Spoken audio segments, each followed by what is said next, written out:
ती भूमिका भूमिका तुम्हाला माहीतच आहे किती प्रकारच्या भूमिका आहे.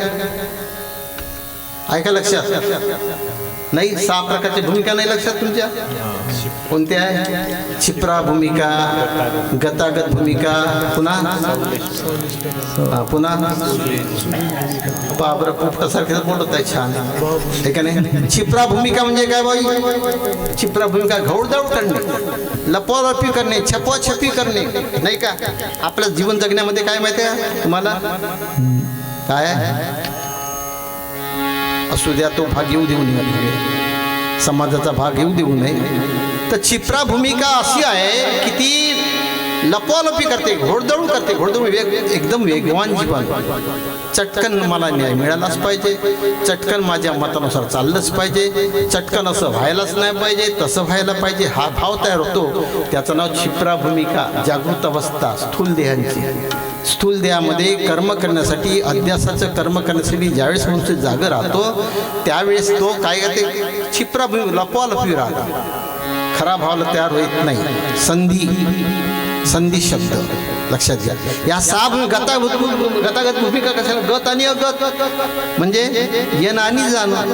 कधी हे बरोबर वाटते, कधी ते बरोबर वाटते, कधी वाटते 3 वाजता चालतं जाव बरोबरला, मग वाटते उद्याच जाव नाही का, कुणाला ते असं करावं तिथं जाव याची संगत करावं. म्हणजे हे गतागत भूमिका.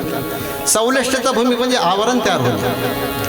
जोपर्यंत शरीराचा ध्यास मनुष्य घेतो, मी मगाच बोलतो मनुष्य नरदेहामध्ये जन्माला आलेला मनुष्य प्रत्येक क्षणाला जन्माच्या शेवटच्या पहिल्या क्षणापासून मरणाच्या शेवटच्या क्षणापर्यंत शरीराचं रक्षण करण्यासाठी तन मन धन वेचत आहे. पण जीवाचं रक्षणासाठी काही पाऊल उचलले का आपण? कधीच नाही. शरीराला एक वांती झाली तर डॉक्टरकडे किती पैसे लागू. पण जीवाच्या मधून जो लटकून आहे काम क्रोध लोभामध्ये, विषय विकारामध्ये, यातून काढण्यासाठी काही करत आहो का आपण? थोडासा क्रोध नाही कमी झाला पाहिजे, लोभ कमी झाला पाहिजे, मोह कमी झाला पाहिजे, द्वेष कमी झाला पाहिजे, घृणा तयार झाली पाहिजे, दुराग्रह निघून गेला पाहिजे, काही करत आहो? पाऊल उचलत आपण. तुकड्या दास म्हणे नाही जीवासाठी आणि सर्व कराव्या. पण आपण संत वचन घेत नाही. म्हणून ही जे संधी शब्द याचं नाव आहे की जो मनुष्य आपल्या जीवन जगण्यामध्ये आपणाला पाहिजे असलेले इच्छित फळ प्राप्त करण्यासाठी ज्या काही साधना करतो, ज्या शब्दाचा वापर करतो त्याचं नाव संधी शब्द. झाई शब्द कशाला म्हणून? झाई म्हणजे गाफील. झाईचा अर्थ काय? झाल पडणे. आपल्या मराठी भाषेत झाल पडली नाही दिवसही नाही रात्री नाही का, त्याला म्हणते झापी गाफील. जो जेव्हा आपल्या मनामध्ये गाफील येते, गाफील कशामुळे येते? अहंता किंवा ममता राहते. मनुष्य गाफील कशा? एक तर आपल्या कर्तृत्वाचा, समजीचा, करण्यांचा, ज्ञानांचा, वागण्यांचा अहंभाव येते माणसाजवळ. मी आहो म्हणतो बरं आहे या संप्रदायात, काय झोपलेला होता सगळ्या संप्रदायात. अनंत महाराज झाले का नाही, त्यापासून चांगले जागे झाले. अरे आत्ताही मेला तरी काही वाईट होत नाही, चालूच आहे अनादिकाळापासून. पण अहंकार असा येते आपल्याजवळ. नाही तसं नाही आहे, ते बारीक मर्म आहे त्याचं. म्हणून संधी शब्द, गाफील शब्द, झाई शब्द म्हणजे झाई शब्द टाळा. आणि चौथा आहे सार शब्द. आधी भाव सार. सार कशाला म्हणावं? ज्या शाश्वत गोष्टी आहेत आपल्या जीवनामध्ये जन्माच्या पहिल्या क्षणापासून शेवटच्या क्षणापर्यंत नवे पुढेही साथीला येणार ज्या गोष्टी, त्याचं नाव सार शब्द. कोणते सार शब्द आहे? कोणत्या साथीला येणार आहे? शरीर आहे का साथीला येणार? सत्ता आहे का साथीला येणार? संपत्ती आहे का साथीला येणारी? शरीर, सत्ता, संपत्ती याची विचित्र असे गती म्हणून धरावी न हाती सुज्ञ जनांनी, संतांचा सिद्धांत आहे. या 3 गोष्टी जोपर्यंत तुमच्या बगलत आहे तिथपर्यंत किती तुम्ही पूर्ण विद्वान व्हाल, पूर्ण पाठ कराल, काही फायदा नाही व्हाल. कारण साथ न देण्याची संगत आहे. म्हणून साथीला काय येते? फक्त आपले विचार. माणसं कितीतरी मेले, विचार नाही मेले. राष्ट्रसंत गेले, कबीर साहेब गेला, ज्ञानेश्वर गेले, रामदास स्वामी गेले देहरूपानी आणि ज्ञानरूपानी. अनंत महाराज इथं बोलत आहे ज्ञानरूप आहे, आता देहरूप नाही आहे.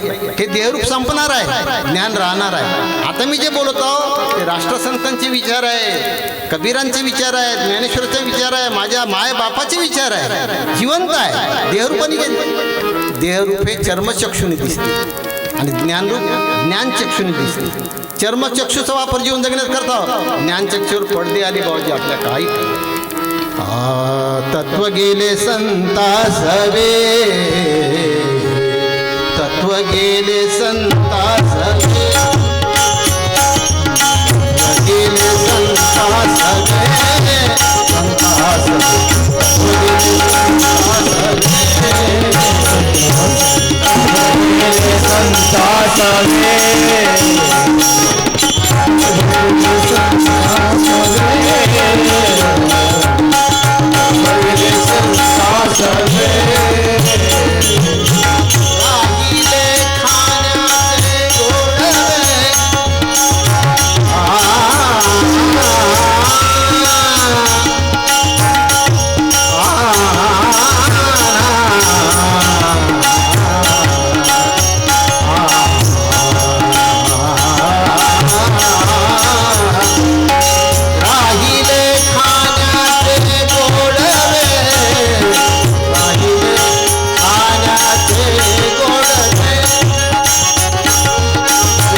तत्व गेले संत सवे राहिले खाण्याचे गोडवे. म्हणून हे जे नाना प्रकारचं आकर्षण आहे, अवडंबर आहे, त्यामध्ये असणारी जी आपलं साधन आहे, मी पाहना पुण्यतिथी घ्या, जयंती घ्या, कोणते सणांचे उत्सव घ्या, देवांचे उत्सव घ्या, तिथं काय आणलं आपण? विडंबन आणलं, गांभीर्य नाही राहिलं तिथं. नाचतमाशा आणला, खाणं घेणं आणलं, आकर्षण आणलं, चमत्कार आणले नाही, मनाच्या नाना प्रकारचा कल्लोळ त्या झाला, गांभीर्य नाही राहिलं. तुम्ही रोज म्हणता प्रार्थना, गुणधर्म दुनिया में है बड़े, हर जीव का कर्तव्य, गांभीर्य हो सबका हृदय, सत ज्ञान का फक्त म्हणणं राहिलं. तत्व गेले संत सवे आणि राहिले खाण्याचे गोडवे. आपल्या बोलण्यामध्ये गांभीर्य नाही, खाण्यामध्ये गांभीर्य नाही, व्यवहारामध्ये गांभीर्य नाही. गांभीर्यामध्ये प्रेम असते. प्रेम कधी संपत नसते. संपणारं प्रेम नसते, ते मोह असते. जे संपते तो मोह आहे, संपत नाही ते प्रेम होय. मनुष्य माणसापासून दूर जरी गेला तर प्रेम संपलं नाही पाहिजे. लक्षात घार हिंडते आकाशी लक्ष धेनू चरे वनांतरी. धेनू म्हणजे गाय जंगलात चरायला जाते, पण तिचे लक्ष पिलावर वासरावर लक्ष नाही. त्या प्रकारे आपलं जगणं पाहिजे मित्र हो. कोणताही उत्सव घ्या, त्या उत्सवामध्ये डोळ्यासमोर दृश्य शिव देणार का? जाती पाती धर्म पंथ संप्रदायांचे हे दृश्य जेव्हा माणसाच्या जीवनामध्ये येते तेव्हा त्याची भावनाच बदलते. पण मनुष्य भावनेच्या आहारी जातो आणि मग काहीही विचित्र करीत सुटतो आणि तारतम्याचे विसरतो. हौसेला मोल नाही म्हणून म्हणून भावना विवश होऊ नये. भावना विवश होऊन ज्या काही साधना आपण करतो त्या साधनेपासून पुण्य प्राप्त होते, देव प्राप्त होते, सुख प्राप्त होते, गावाची सुधारणा होते, कुटुंब एकत्रित राहते. अशा ज्या भावना आहे त्याचं नाव आहे संधी शब्द, गाफील शब्द, झाई शब्द. सार कशाला? सारथीची शाश्वत, असारथीची अशाश्वत. आणि जयास होईल कल्पंत त्या सार म्हणू नये, नाही का? जिथं जी गोष्ट कट होते, थांबल्या जाते, नष्ट होते, त्याचं नाव सार नाही आहे. संबंध जे आहे सत्संग आहे. सत्संग कट होते का कधी? नाही. सत्संग कुसंग होते कट.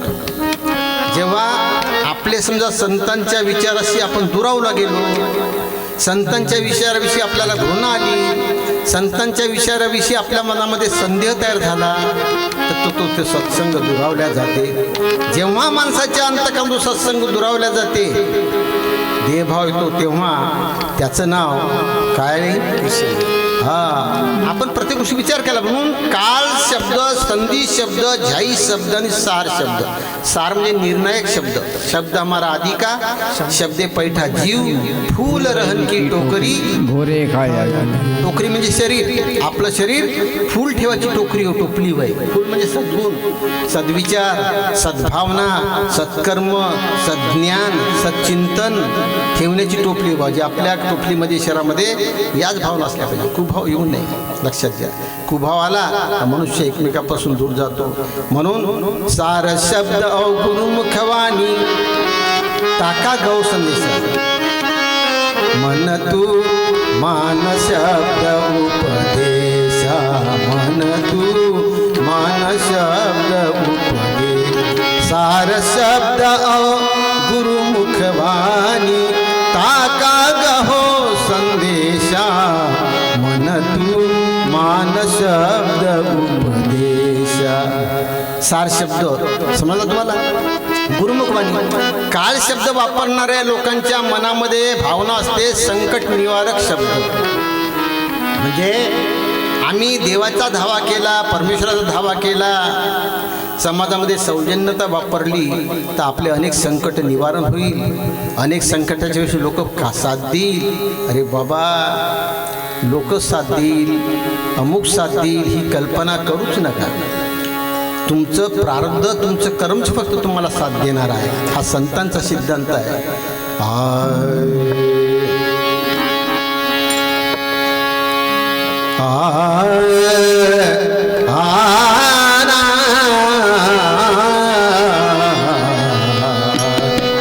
कर्म की रेखन छूटे रे भाई, कर्म रेखन छूटे रे भाई, कर्म की रेखन छूटे रे भाई, कर्म की रेखन छूटे रे भाई, कर्म की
समजाय कर्म की रेख न छूटे रे भाई, कोई लाख करे चतुराई.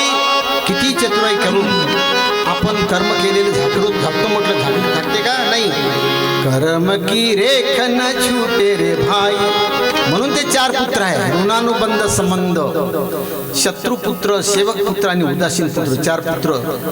ऋणानुबंध म्हणजे काय, एखादा पोरगा जन्माला येतो, जन्मताच बिमार पडतो, जन्मताच त्याला पैसे लावतो आपण, वर्ष 2 वर्ष 4 वर्ष 10 वर्ष जगते, त्याचे जेवढी शिल्लक आहे तेवढे व्याजासकट घेते, मग 9व्या वर्षी मरते. ऋणानुबंध. या कर्माचा बदला पुढच्या जन्मात. हिंगणघाटची पोरगी सून म्हणून येते, तुमचं घराचा सत्यानाश करते, सोडचिठ्ठी करते, चालली जाते. घाटंजीचा बैल विकत आणते, त्याला पुसपुस करते, एक लात मारते, कंबर मोडते, सोमवारी मारण्याच्या बदल विकून टाकते. हे तुम्हाला आपलं दिसत आहे आपलं कर्म. कर्म की रेख न छूटे रे भाई, कोई लाख करे चतुराई, कर्म का बदला सब कोई को भरना ही पड़े भाई, कर्म की रेख न मीटे रे भाई. लक्षात घ्या, हा सिद्धांत समजून घेतला पाहिजे. म्हणून मी मागच उदाहरण दिलं, द्यायला काय हरकत. माझा भाऊ साहेब या संबंधाने डॉक्टर किसन हनुमंते सहज आहे, त्यांनी आपली भूमिका ओढली. भाऊ म्हणे कशाला बॉन्ड फंड काढला, म्हणजे तिघाले आपला पगार संपत्ती का म्हणे. आईतच तिघाले काही पगार संपत नाही म्हणे. मलाही माहीत आहे, म्हटलं तू विश्वास आहे माझा तुझ्यावर, बेईमान नाही, कृतज्ञ नाही, मला माहीत आहे, पण तू भरोसा नाही ना बाबा. माझ्या शेवटच्या क्षणापर्यंत तू राहते का मी राहतो का कोणाला माहीत. संबंध असेच राहते की नाही राहते. कर्म आहे तो कर्म, जिथपर्यंत तुमचे प्रारब्ध कर्म तिथपर्यंत संबंध राहते. ऋणानुबंध संबंध जिथपर्यंत आपला. मगाच उभी आली आहे, मी बसतो तिथं पण सगळ्याचा बरोबर ऐकतो.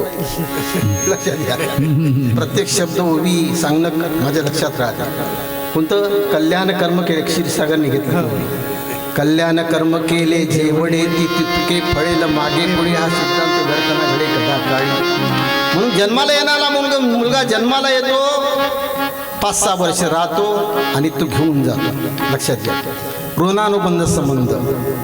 आणि शत्रुपुत्र कशाला म्हणावं. जीवन जन्म ज्यावेळेस होते त्या मुलाचा, त्यावेळेपासून शेवटच्या क्षणापर्यंत मायबापाशी भाऊबंधाची शत्रुतानच वागल. तो कधीच मित्र भावनाने वागणार नाही, कधीच त्याचा बोल गोळ राहणार नाही.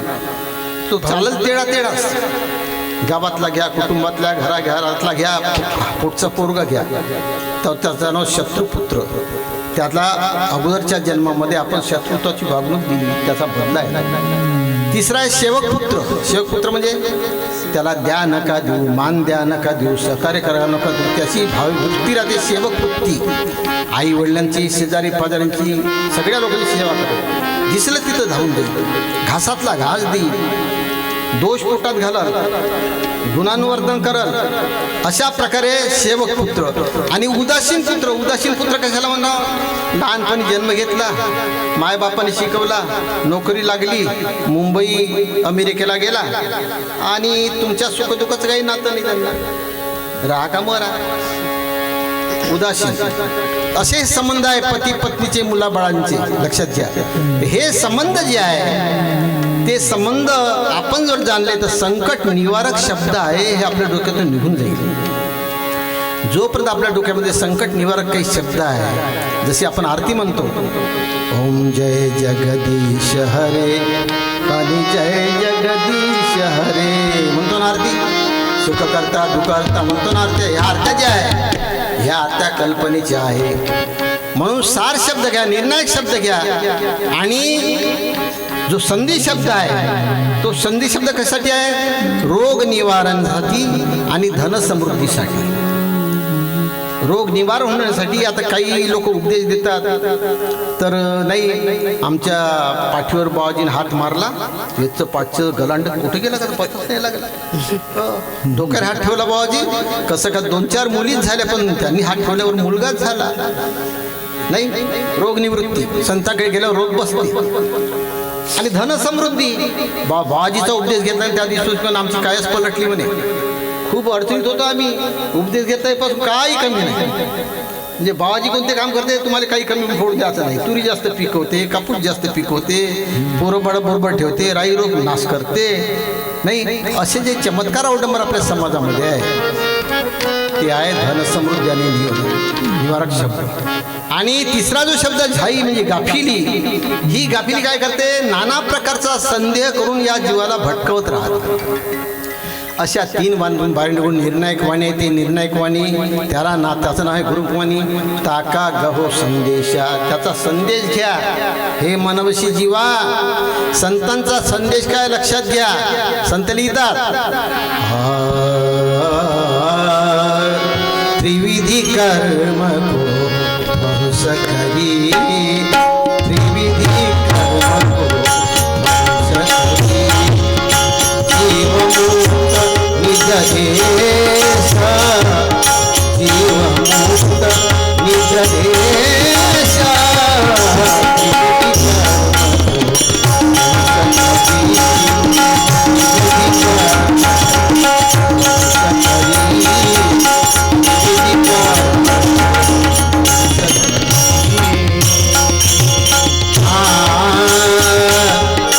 सफल होय पुरुषार्थ सब, सफल होय पुरुषार्थ सब, सो गुरुमुख उपदेश, सो गुरुमुख संदेश,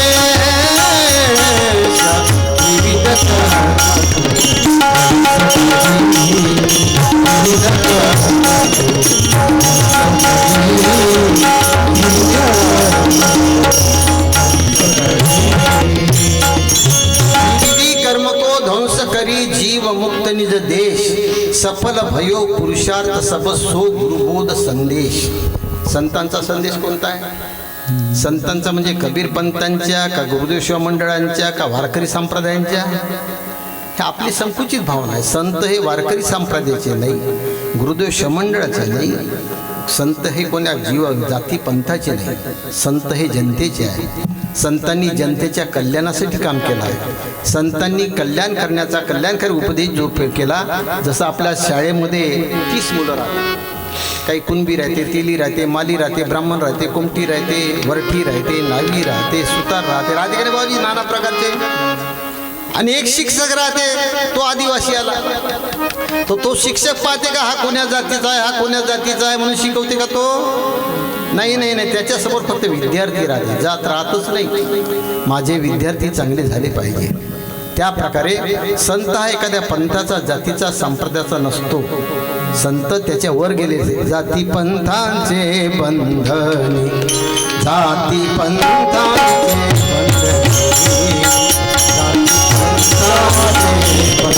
बंधनी, जीवन हे कल्याणी गुरुपुत्र, जीवन हे कल्याणी गुरुपुत्र, जीवन हे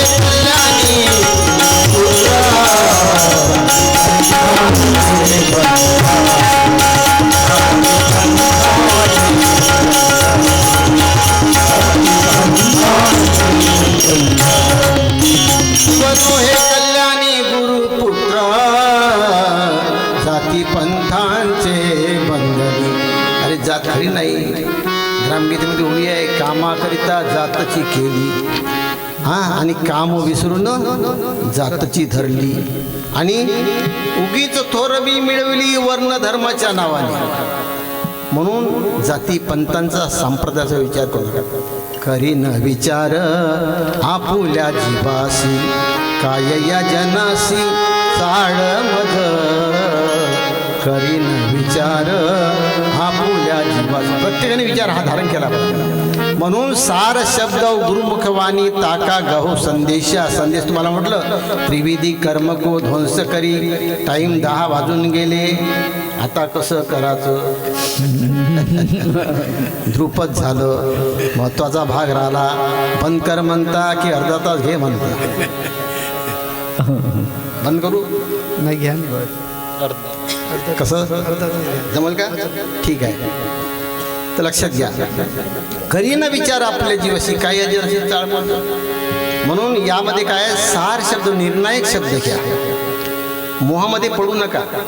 कारण तुम्हाला आम्ही नेहमीच सांगतो, भक्ती बिगाडे काम बिगाडे भक्ती को, ज्ञान बिगाड़े क्रोध, लोभ बिगाड़े वैराग्य को और मोह बिगाड़े बोध. संतांचा सिद्धांत आहे. भक्तीमध्ये कामना आली, इच्छापूर्ती कामनापूर्ती आली, अपेक्षापूर्ती आली का भक्ती बिघडलीच. काम बिगाडे भक्ती को. भक्तीच्या मार्गामध्ये अपेक्षा विरहित जीवन जगा, कामना विरहित जीवन जगा. कामना नष्ट करण्यासाठी भक्ती आहे. भक्ती वही ज्या कुसंग तजाई, विराग वही ज्या राग न कोईशे. भक्ती वही ज्या कुसंग तजाई.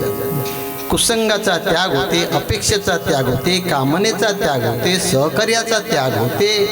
त्याचं नाव भक्ती आहे. भक्ती ही कामनापूर्तीसाठी नसते, भक्ती ही कामना त्यागासाठी केल्या जाते. परंतु आमच्या समाजामध्ये कामनापूर्तीसाठी भक्ती केल्या जाते, लक्षात घ्या. म्हणून संत म्हणतात की सार शब्द गुरुमुख वाणी ताका गौसन, त्रिविधी कर्म को ध्वंस करी. त्रिविधी कर्म, 3 कर्म तुम्हाला माहीतच आहे. कोणते आहे? संचित, प्रारब्ध आणि क्रियामान. त्रिविधी कर्म को ध्वंस करी, नाश करा. आपल्या जगण्यामध्ये 3 कर्माचा विचार करू नका. संचित कर्म म्हणजे काय, प्रारब्ध कर्म म्हणजे काय, आणि क्रियामान कर्म म्हणजे काय. भविष्यकालीन व्यवस्था तयार करणारी, भूतकालीन व्यवस्था असणारी आणि वर्तमान व्यवस्था चालवणाऱ्या ज्या संस्था आहेत त्याचं नाव त्रिविधी कर्म आहे. त्रिविधी कर्म को ध्वंस करी, संचित करे अभाव तू, क्रियमान को भी नाश दे. है कर्म का बोझा उठाया ताही सिर से फेंक दे. तब भटकना तेरा छूटे, नहीं कर्म को तू भोय है. नर भूल वश अज्ञान से संचित कर्म पे सोय है. पाक सर त्रिविधी कर्म को घरून घरी. 3 प्रकारचे कर्म कसे नाश करायचे, हे 3 प्रकारचे कर्मच आपलं जीवन बर्बाद करतात, लक्षात घ्या. बीत गया सो मुर्दा है, आने वाला सपना है, जिसमें हे बंधन काटे सोई समय अपना है. गेलेल्या गोष्टी स्मरणात आणू नका. गेलेल्या गोष्टी स्मरणात आणल्या मनुष्यामध्ये दुःखित भाव तयार होतो. बघू नको तू वळूनी मागे, जे घडले ते जाऊ दे. नको आठवू कथा कालच्या, जिथल्या ती राहू दे. लक्षात घ्या. काल असं म्हटलं होतं, काल त्यानं तसं केलं होतं. कालचे काळ चांगला होता, पुढचा काळ खराब आहे. आकाशच्या चांदण्या मोजू नये, विचार केला पाहिजे. म्हणून तत्वज्ञानावरी भक्ती ही सुरस. तत्वज्ञानावरी भक्ती ही सुरस. तत्वज्ञानावरी भक्ती ही सुरस. तत्वज्ञानावरी भक्ती ही सुरस. तत्वज्ञानावरी भक्ती ही सुरस. तत्वज्ञानावरी भक्ती ही सुरस.